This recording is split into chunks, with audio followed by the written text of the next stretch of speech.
ఏటి చైర్మన్ గారు, ఏటి ఎజెండా ఏటి? ఎవరు దీన్ని తయారు చేసినాడు? అది మెదడు గారి మోకాల్లో ఎట్టేసినాడు ఏంటి దేవుడు? ఆనంద నిలయం బిల్డింగ్ ని పడగొట్టించేయాలా? నిక్షేపంలో ఉన్న బిల్డింగ్ ని పడగొట్టించేయడానికి మీకున్న అక్కేటానికి వచ్చి ఇస్తాను. అయ్యా సింహాచలం గారు, మీరు కౌన్సిలర్ అన్న సంగతి అప్పుడప్పుడు మర్చిపోయి మాట్లాడుతున్నారు. దయచేసి కూర్చోండి. నన్ను కూకోమంటారేటండి? ఇది కొంప కూలిపోయే ఎవరు? మీరే కూకోండి పలకండా. చెప్పండి చైర్మన్ గారా, నా క్వశ్చన్ ఇంకా ఆన్సర్ చెప్తారా, లేకపోతే నన్ను ఏరే మున్సిపాలిటీ ఎట్టేసుకోమంటారా? సరే, ముందు ఆ విషయాన్ని గురించే చర్చిద్దాం. ఆనంద నిలయం అనే బిల్డింగ్ ను పడగొట్టాలనే ప్రపోజల్ ఇచ్చింది ఇంజనీర్ రవీంద్ర గారు. ఈ విషయాన్ని గురించి ఆయనే వివరణ ఇవ్వాలి. అధ్యక్ష, ప్రస్తుత చర్చనీయాంశమైన ఆ భవంతి చాలా పురాతనమైంది. పెనుతుపాన్లు గాని, భూకంపాలు గాని, ఎలాంటి ప్రకృతి వైపరీత్యాలు సంభవించినా ఆ బిల్డింగ్ కూలిపోయే ప్రమాదం ఉంది. అందుకని 100 ఏళ్లు పైపడ్డ ఆ పాత బిల్డింగ్ ని పడగొట్టి తీరాలి. ఎందుకు పడగొట్టాలంటున్నానండి? అసలు ఎందుకు పడగొట్టాలా? 100 ఏళ్ళు నిండిందని పడగొట్టించేస్తారా?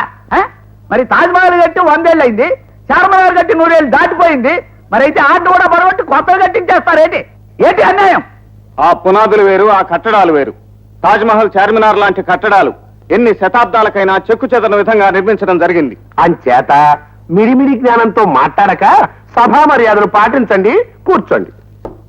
చూడండి ఇంజనీర్ గారు, మీరు గవర్నమెంట్ అధికారులు, ఇవాళ వచ్చి రేపు వెళ్ళిపోతారు. కానీ మేము ప్రజల మనుషులం. ఆ బిల్డింగ్ పడగొట్టి దాంట్లో ఉన్న జనం నిరాశ్రయులైతే వాళ్ళకి సమాధానం చెప్పవలసిన వాళ్ళం మేము. 5 ఏళ్లు పదవిలో ఉండి ఆ తర్వాత ప్రజల్ని మర్చిపోయేది మీరు. 30 ఏళ్లు ప్రజల బాగోగుల కోసం సర్వీస్ చేసేది మేము. ఇప్పుడు బిల్డింగ్ పడగొట్టొద్దంటున్న మీరే రేపు ఏదైనా జరగకూడదు జరిగితే ఇంజనీర్ మమ్మల్ని ముందుగా హెచ్చరించలేదు అని అబద్ధాలు ఆడతారు. కమిషనర్ గారు, ఈ విషయంలో మీ అభిప్రాయం ఏమిటి? అయ్యా, మన ఇంజనీర్ గారు ఏ ప్రపోజల్ చేసినా అది సిమెంట్ కాంక్రీటేనండి. బిల్డింగ్ పడగొట్టించవలసిందే అని వారు అంటున్నారు అంటే అంటారు. అప్పట్లో మరి పాత ఇంజనీర్ గారు కూడా ఆ బిల్డింగ్ గురించి అలాగే అన్నారు. కానీ కొందరు రాజకీయ నాయకుల జోక్యం వల్ల ఆయన ప్రతిపాదన అలాగే ఉండిపోయింది. కాబట్టి ఆ బిల్డింగ్ ని వెంటనే డిమాలిష్ చేసి తీరాలి. ఇది అన్యాయం, అక్రమం, మోసం, ద్రోహం. నేను అనుకోను. గులుగు పౌడర్ ఉతికించగలను. ఇదిగో సింహాచలం గారు, ఆ బిల్డింగ్ నాదండి. అది పడగొడతారంటే నాకు మాత్రం బాధ కాదు. మీరు కాసేపు నిశ్శబ్దంగా కూర్చోండి. సరే, ఈ విషయం మీద ఓటుకు మెట్టండి. బిల్డింగ్ పడగొట్టాలి అనే అభిప్రాయంతో ఏకీభవించే వాళ్ళందరూ చేతులు ఎత్తండి. ఒక కొంప కోల్చడానికి అంతమంది చేతులు ఎత్తేసినారు. నా వల్ల లేదు. మీరే బాగుపడరు, ఉతికారేయాల్సిందే. ఏమిటి మీరు అనేది? అవునయ్యా, నువ్వు ఆ బిల్డింగ్ మాత్రం పడగొట్టడానికి వీల్లేదు. అలా భయపెట్టి అందులో ఉన్న జనాన్ని మాత్రం ఖాళీ చేయించు. జనాన్ని మాత్రం ఖాళీ చేయించాలా? అవును బాబు, మా తాత ముత్తాతలు ఆ బిల్డింగ్ ని రంగు నుంచి తెప్పించిన కలపతో కట్టించారు, రాగితో దూరాలు చేయించారు. ఇప్పుడు ఆ బిల్డింగ్ కూల్చామనుకో అవన్నీ మట్టిపాలైపోతాయి. ఓహో, అదే సంగతి. మీరు పని చేయండి, మేము పక్క నుంచి పడగొడుతూ ఉంటాం, మీరు మరో పక్క నుంచి అవన్నీ ఏరుకోండి. పడగొట్టనివయ్యా, మనకి లాభం. అయ్యో, మనకి లాభం అంటారేమిటండి? మన గోడౌన్ లో జరుగుతున్న చీకటి వ్యాపారాన్ని అంతటినీ ఈ బిల్డింగ్ లోకి మారుస్తాన్నారుగా. ఇప్పుడు సెటప్పే మారుస్తున్నానయ్యా. ఇంజనీర్ ఆ బిల్డింగ్ పడగొట్టిన మరుసటి రోజునే అదే స్థలంలో మన 5 స్టార్ హోటల్ గా పునాదులు వేస్తాం. మన కార్యక్రమాలన్నీ ఆ హోటల్లోనే ఘనంగా నడుపుతాం. అమ్మో, ఇదా మీ రాజకీయం? మరి చెప్పరే. అయితే అర్జెంటుగా నా బిల్డింగ్ పడగొట్టాల్సిందే.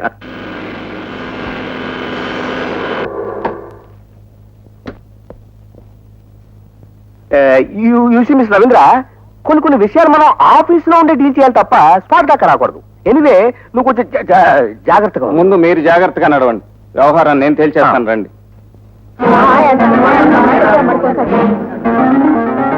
ఏమి చేస్తాడో ఏమో. ఇటు చూడు, అడు చూడు. తులుస్కూల్ మీదకి వెళ్ళే తేలి తీగలుంటున్నా రాణి ఈగలు వెంట పెట్టి నువ్వు పోతు తీగలన్నీ వస్తున్నాయి. కొడతాయో.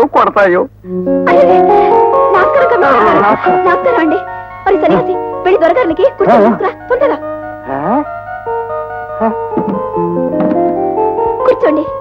సారీ, ఈ బిల్డింగ్ పడగొట్టబోతున్నామని మిమ్మల్ని అందరినీ ఖాళీ చేయమని చెప్పడానికి వచ్చాం. పడగొడతారా?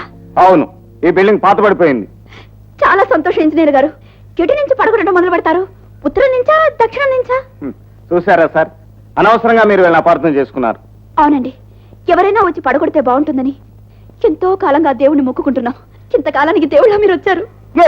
కమిషన్ తీసుకొని కమిషనర్ ని నేను ఫార్మాలిటీ కోసం ఇవాళ నోటీస్ పేస్ట్ చేస్తాం. మీరంతా ఖాళీ చేశాక వచ్చి డివోర్స్ చేయటం మొదలు పెడతాం. డేవిడ్, నోటీస్ అంటించు. మరి మేము వస్తామమ్మా.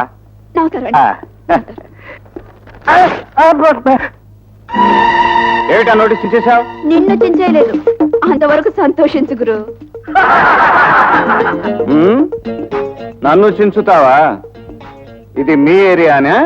నీకు నా సంగతి తెలియదు గురు. నాతో పెట్టుకుంటే సెంటర్ లో పట్టుకొని చేత కొట్టేస్తాను చాలా. హే! నీలాంటి వాళ్ళని ఎప్పుడో సెంటర్లోనూ సందుల్లోనూ పట్టుకుని కొట్టేశాను. అయ్ మొగాడి వైపోయా, లేకపోతే ఈ పాటిగా. అమ్మా వద్దు, ఆడవారి చేతిలో తనులు తినే అధమయోగానికి మమ్మల్ని గురి చెయ్యొద్దు. మిస్టర్ రవీంద్ర, ఓ వాటుడు నౌ. బలవంతంగా ఖాళీ చేయించి బుల్రోజర్స్ తో పడగొట్టాల్సి వస్తుంది.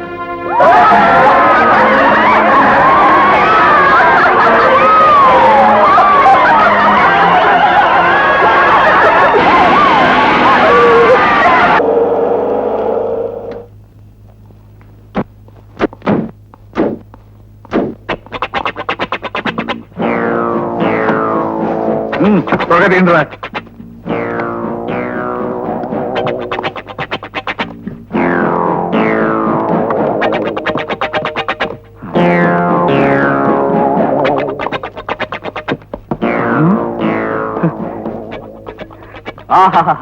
కాళేశ్వరరావు గారు, పోలీస్ స్టేషన్ ప్రక్కన వ్యభిచార గృహం ఉన్నట్టు మున్సిపల్ గోడౌన్ అండర్ గ్రౌండ్ లో ఇన్ని లక్షల ఖరీదు చేసే స్మగుళ్ళు గుడ్స్ దాచారంటే మీ బుర్రకు నా జోహార్లండి. శతబాబు, వీడు చాలా ఎక్కువగా మాట్లాడుతున్నాడు. కరెక్ట్ గా డబ్బిచ్చేవాడనంటావు? వేడిదే ఉంది సార్, వ్యాపారం నడిపేదంతా మన పార్టీ ప్రెసిడెంట్ గారయ్యే. ఆఫ్టర్ ఆల్ వీడు ఆయన ఏజెంట్ మాత్రమేగా. What mister Lal, sir, party president గారు ఎలా ఉన్నారు? ఆయనకేం సార్, 3 పదవులు 6 పెళ్లాలతో హాయిగా ఉన్నారు. ఈ 10 లక్షలు అడ్వాన్స్ గా ఉంచుకుని సరుకు నాతో పంపమన్నారు. చూడు లాలు, ఎక్కడైనా బావగారు కానీ ఈ వ్యాపారంలో బావగారు అన్నాం అనుకోండి, మనకి శటకోపం పడిపోతుంది.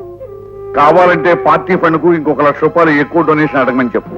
అంతేగాని ఈ చీకటి వ్యాపారం అప్పులతోనూ అడ్వాన్సులతోనూ కుదరదు. రెడీ క్యాష్ 50 లక్షలు ఇస్తేనే ఈ సరుకు పంపిస్తామని, అప్పటి వరకు ఈ సరుకు మా పాతాళ గృహంలోనే పదిలంగా ఉంటుందని పార్టీ ప్రెసిడెంట్ గారు చెప్పు. ఓకే.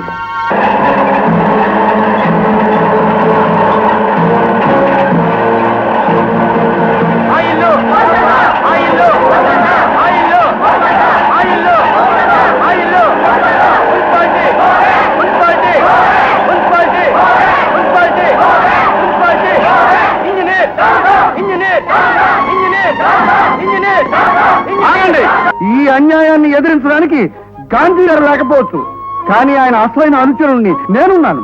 కావాలంటే ఈ వాహనాన్ని నామించుకోనివ్వండి. వందే మాతరం, వందే మాతరం, వందే మాతరం, వందే మాతరం, వందే మాతరం, వందే మాతరం.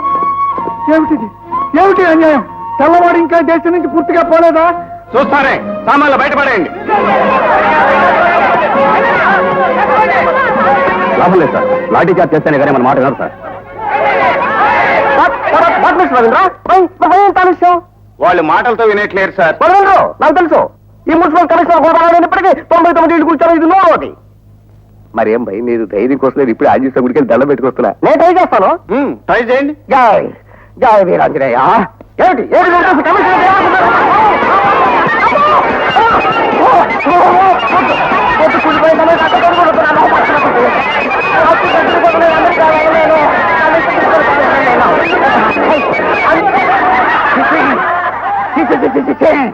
ఏ ఉద్యోగమైనా చేసి కానీ ఈ మున్సిపాలిటీ ఉద్యోగం మాత్రం చేయకూడదు. ఇంకా చూస్తానండి, బుల్డోజర్ పంపండి.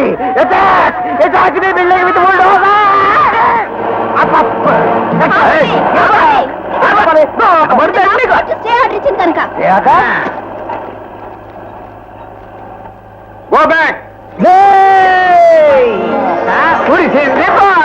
మున్సిపాలిటీ మోక ముడిసింది మోక. ఎలా ఉంది మన దెబ్బ? ఏదో సాధించానని సంబరపడదు. ఇది విజయం కాదు, కూర్చున్న కొమ్మని నరుక్కోవటం. ఈ బిల్డింగ్ లో ఉన్న వాళ్ళకి ఏదైనా ప్రమాదం జరిగితే దానికి నువ్వే కారణం, గుర్తుంచుకో. పోనీ.